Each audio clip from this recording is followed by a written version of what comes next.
जींद हरियाणा में प्रधानमंत्री नरेंद्र मोदी ने आज देश की पहली हाइड्रोजन ट्रेन को हरी झंडी दिखाई। हाइड्रोजन ट्रेन का परिचालन शुरू होने पर प्रधानमंत्री ने कहा कि दुनिया में सिर्फ 3 से 4 देश ही हैं जहां हाइड्रोजन ट्रेन संचालित होती है। भारत में इसकी शुरुआत गर्व की बात है। आने वाले दिनों में रिसर्च नवोन्मेष के जरिए इसे और किफायती और सुलभ बनाया जाएगा। आज जिंद से सोनीपत के बीच हाइड्रोजन ट्रेन चली है। अभी ये सफर 90 किलोमीटर का है, लेकिन भविष्य में इसका विस्तार होने की बहुत संभावनाएं हैं। अभी दुनिया के 3 या 4 देश ही हैं जिनके पास हाइड्रोजन ट्रेन चलाने का सामर्थ्य है, और जिन देशों में अभी ऐसी हाइड्रोजन ट्रेन भी चल भी रही है, वहां बहुत शुरुआती दौर में है। साथियों, जिंद से सोनीपत को चलने वाली हाइड्रोजन ट्रेन दुनिया की सबसे ताकतवर हाइड्रोजन ट्रेन है। ये हाइड्रोजन ट्रेन 3200 हॉर्स पावर की है, 3200 हॉर्स पावर। और सबसे ताकतवर ही नहीं, भारत की हाइड्रोजन ट्रेन सबसे लंबी भी है। प्रधानमंत्री ने कहा कि 2014 से पहले रेलवे में डीजल इंजन का प्रयोग बहुत होता था। अगर वही स्थिति रहती तो अमेरिका ईरान संघर्ष और हॉर्मुज के बंद होने वाले इस संकट के दौरान रेलवे का परिचालन खतरे में होता। लेकिन बीते 12 सालों में मौजूदा केंद्र सरकार ने नई रेलवे लाइन बिछाने, दोहरीकरण करने और आधारभूत संरचना के विकास पर जोर दिया है। वहीं रेलवे के इलेक्ट्रिफिकेशन के लक्ष्य को भी सफलतापूर्वक हासिल किया गया है, जिसका परिणाम आज सभी के सामने है। 2014 से पहले अगर ये स्थिति आती तो आज हिंदुस्तान का रेलवे का काम पूरा का पूरा ठप पड़ा गया होता,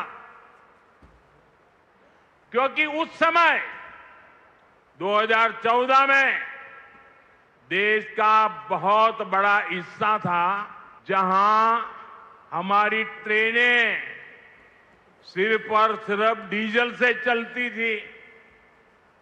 अब आप सोचिए, अगर डीजल आना बंद हो गया होता और डीजल से चलने वाली ट्रेनें कैसे चलती, देश कितने बड़े संकट में आ जाता। लेकिन साथियों, 2014 की स्थिति नहीं है ये मोदी है।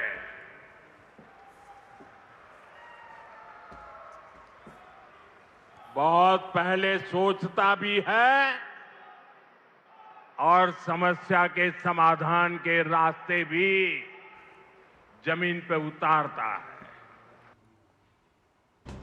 प्रधानमंत्री ने हरियाणा के लिए 14,700 करोड़ रुपए से अधिक की लागत वाली विकास परियोजनाओं का उद्घाटन और शिलान्यास किया, जिनमें सुलभ दिल्ली अमृतसर कटरा एक्सप्रेसवे पैकेज 1 से 5 शामिल है।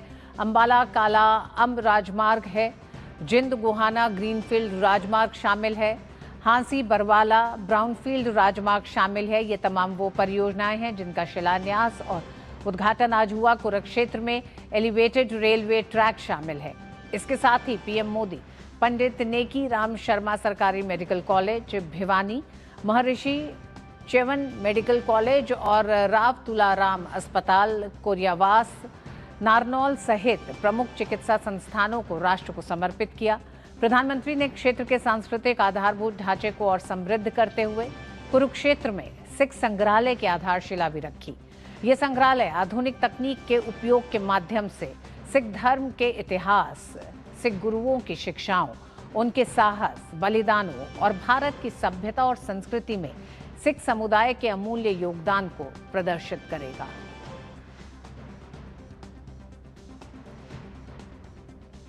पीएम मोदी ने प्रधानमंत्री आवास योजना ग्रामीण के कुछ लाभार्थियों को चाबी भी सौंपी।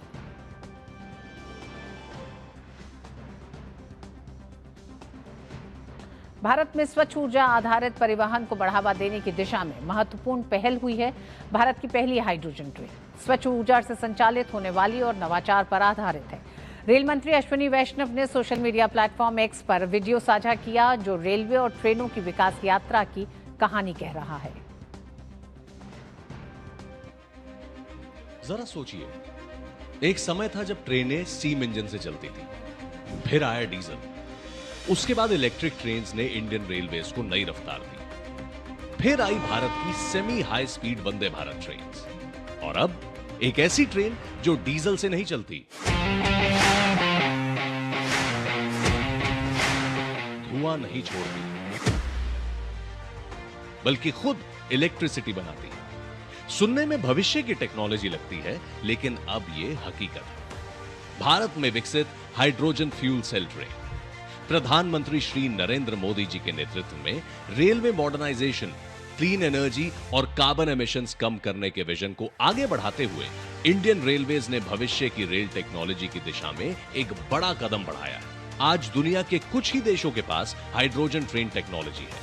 ऐसे में भारत ने इस टेक्नोलॉजी को स्वदेशी रूप से डेवलप किया है। 10 कोचेस के साथ यह दुनिया की सबसे बड़ी हाइड्रोजन पैसेंजर ट्रेन है। यह सिर्फ एक ट्रेन नहीं, बल्कि भारतीय रेलवे की इंजीनियरिंग, इनोवेशन और मेक इन इंडिया की ताकत का प्रतीक है। लेकिन सवाल यह है कि यह ट्रेन चलती कैसे है। आइए समझते हैं इस टेक्नोलॉजी को। इस ट्रेन में फ्यूल सेल टेक्नोलॉजी का इस्तेमाल किया गया है। फ्यूल सेल के अंदर हाइड्रोजन और हवा में मौजूद ऑक्सीजन एक इलेक्ट्रोकेमिकल प्रोसेस के जरिए रिएक्ट करते हैं। इस प्रोसेस से इलेक्ट्रिसिटी बनती है और यही इलेक्ट्रिसिटी ट्रेन के मोटर्स को चलाती है। इस पूरी प्रक्रिया में कोई डायरेक्ट कार्बन एमिशन नहीं होता। बाय प्रोडक्ट के रूप में सिर्फ वाटर वेपर और हीट निकलती है। यही वजह है कि हाइड्रोजन फ्यूल सेल टेक्नोलॉजी को दुनिया में एनर्जी प्रोडक्शन के सबसे क्लीन तरीकों में से एक माना जाता है। फ्यूल सेल लगातार इलेक्ट्रिसिटी बनाता रहता है। जब पावर की जरूरत कम होती है तो एक्स्ट्रा इलेक्ट्रिसिटी बैटरी में स्टोर हो जाती है, और जब ज्यादा पावर चाहिए होती है तो फ्यूल सेल और बैटरी मिलकर ट्रेन को चलाते हैं। यही हाइब्रिड पावर सिस्टम इस ट्रेन को ज्यादा एफिशिएंट बनाता है। अब बात करते हैं इसकी सेफ्टी की।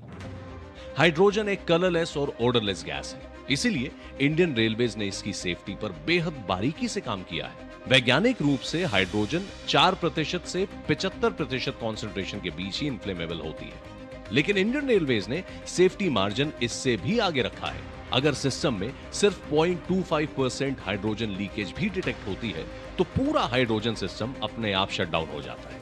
इसके अलावा continuous ventilation system, hydrogen leak detectors, smoke detectors, heat detectors, flame detectors और ऑटोमेटिक शटडाउन सिस्टम जैसी कई एडवांस सेफ्टी लेयर्स इसमें दी गई है।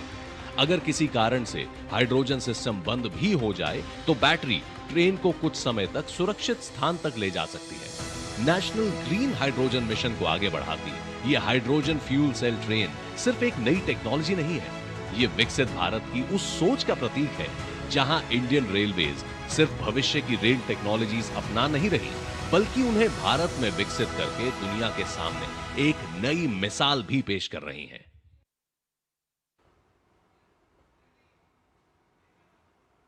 और इस बड़े बदलाव पर और बात करने के लिए हमारे साथ जुड़ गए हैं विजय कुमार दत्त जी। आप पूर्व एडिशनल मेंबर रेलवे बोर्ड से हैं। विजय कुमार जी, बहुत बहुत स्वागत है आपको, और आपको भी बधाई, क्योंकि रेलवे की इतनी बड़ी उपलब्धि ये आज है जिसे भारत ने और भारतीय रेलवे ने हासिल किया है। सबसे पहले तो इस पर आपका रिएक्शन ही चाहेंगे और इसके बाद सवालों के सिलसिले को आगे बढ़ाते हैं। मुझे भी तो बधाई बहुत बहुत, और सारे देशवासियों को बधाई।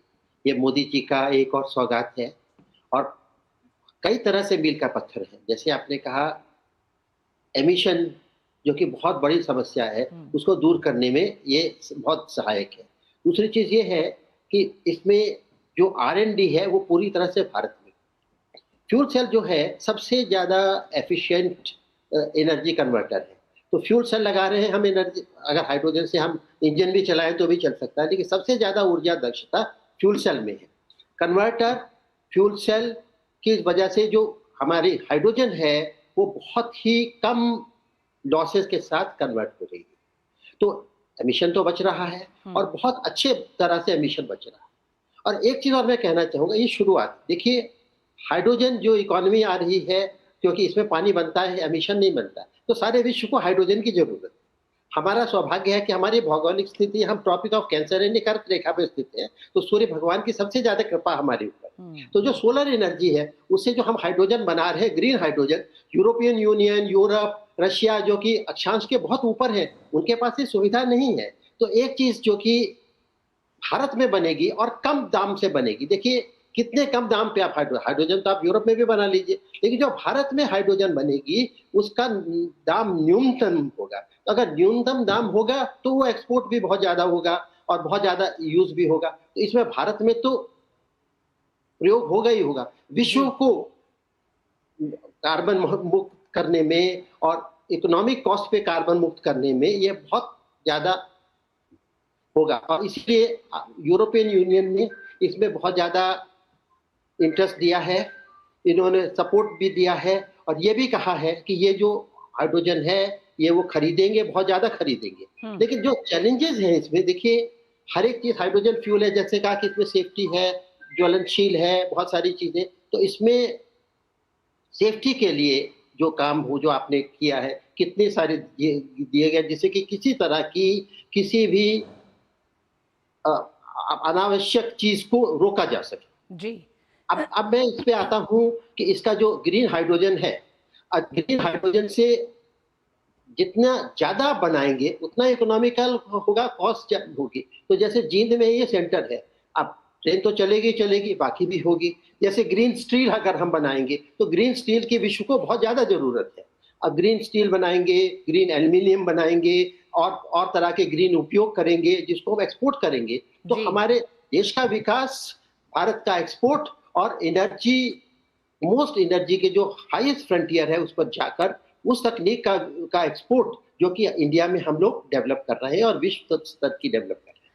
अब विजय जी, बड़ा सवाल ये भी है कि जिस तरह से भारत ने जो करके दिखाया, प्रधानमंत्री ने अपने संबोधन में उस बात का जिक्र किया कि कई देश हाइड्रोजन ट्रेन और इस तकनीक पर काम कर रहे हैं, लेकिन जिस तरह से भारत ने, क्योंकि भारत की इस ट्रेन के 8 कोच हैं और जिस तेजी से भारत ने इस पर काम किया है, आप कैसे देखते हैं वो कौन सी चुनौतियां भी लंबी रही होंगी जिसे तमाम एक तरह से पॉलिसीज के जरिए दूर किया गया और इस मकाम पे भारत आज पहुंचा है? जी हाँ, आपने बिल्कुल कहा, इसमें बहुत बड़ी चुनौतियां थी।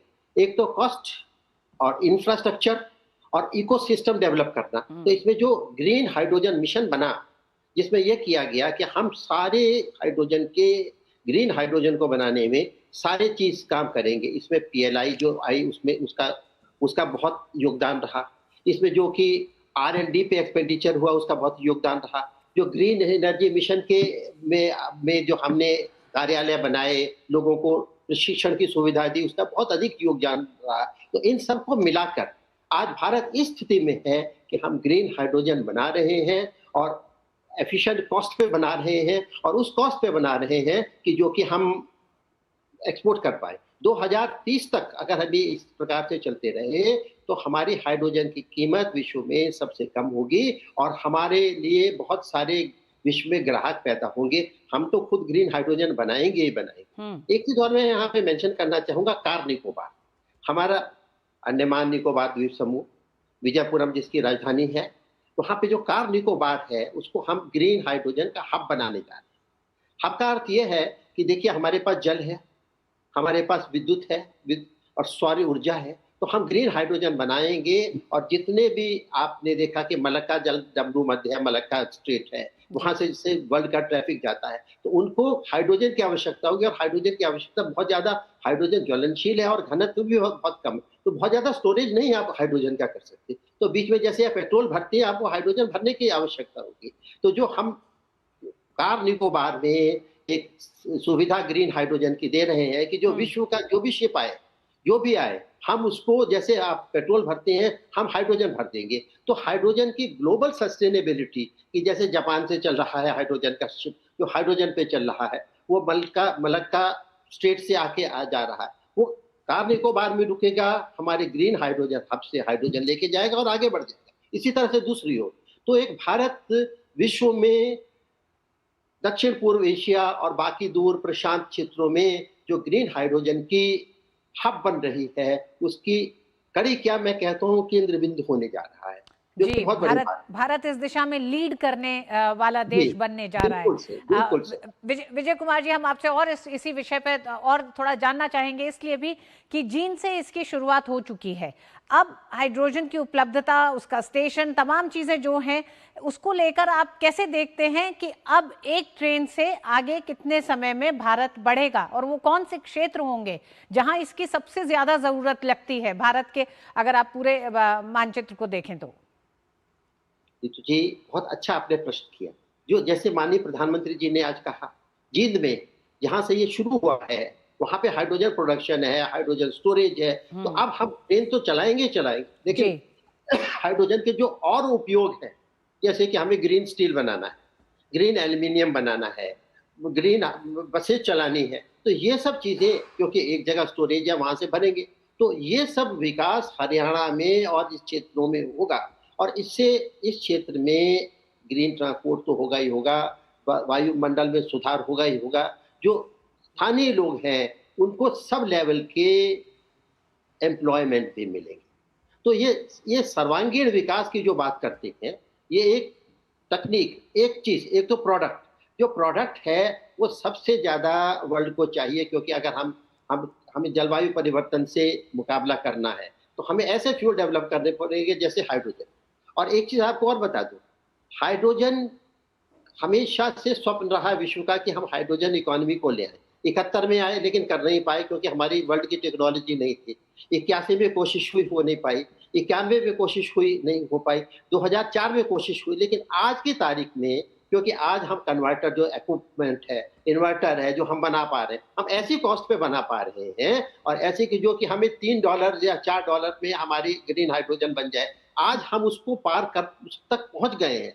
इसीलिए ये जो रिवॉल्यूशन है हाइड्रोजन का, जो कि विश्व देख रहा पिछले 40 साल से, आज ये स्वप्न साकार हुआ है। और इसमें एक सबसे बड़ी बात है, जो हमारे जलवायु परिवर्तन के खिलाफ विश्व की लड़ाई है, इसमें भारत अग्रणी है। आपको देखिए सोलर मिशन का भारत नेता है, सोलर से हाइड्रोजन बनती है, तो ये सब कड़ियां जुड़ी हुई हैं। इसमें भारत की विश्व में क्लाइमेट चेंज में हमारे देश, जो मोदी जी कहते हैं सर्वे भवन्तु सुखिनः सर्वे सन्तु निरामया, जो भारत की अप्रोच है, हम भी बढ़े और हमारे साथ जो ग्लोबल साउथ है, जो विश्व में जो कि जिनको आवश्यकता है उनको भी हम साथ लेके चले, वो सपना भी बहुत ज्यादा पूरा हो। जी, अब विजय कुमार जी, एकदम अंत में सर आपसे जानना चाहूंगी कि भारत की इतनी बड़ी उपलब्धि, आपने गिनाया कि कितने लंबे समय से भारत इस तरह के परिवर्तन की कोशिश करता रहा है 1971 से, लेकिन संभव हुआ 2026 में जाके। प्रधानमंत्री ने जिक्र किया कि पिछले 12 सालों में जो बड़े परिवर्तन रेलवे के क्षेत्र में हुए हैं, चाहे वो विद्युतीकरण का हो या अन्य मोर्चों पर हो, क्या आप ये मानते हैं कि 12 साल में रेलवे की दिशा, रेलवे की तस्वीर पूरी तरह बदली है और उसका एक बड़ा पड़ाव, बड़ा मील का पत्थर आज हाइड्रोजन ट्रेन के रूप में भी सामने आया है? बिल्कुल, देखिए सबसे बड़ा पड़ाव था 100% 100% रेलवे इलेक्ट्रिफिकेशन, जो मोदी जी ने 2018 में कर देंगे और 2024 में ये पूर्ण हो गया।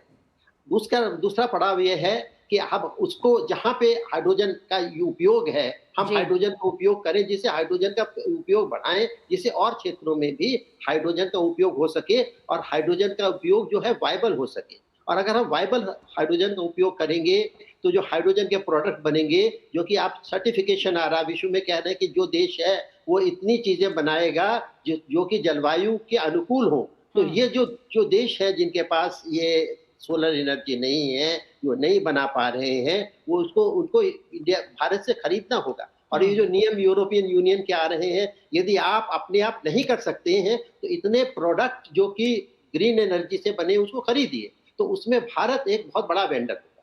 एक चीज और मैं कहना चाहूंगा, जब ऑयल आया था तो अरब में जहाँ पे ऑयल के देश थे उनका अग्रणी हो गए।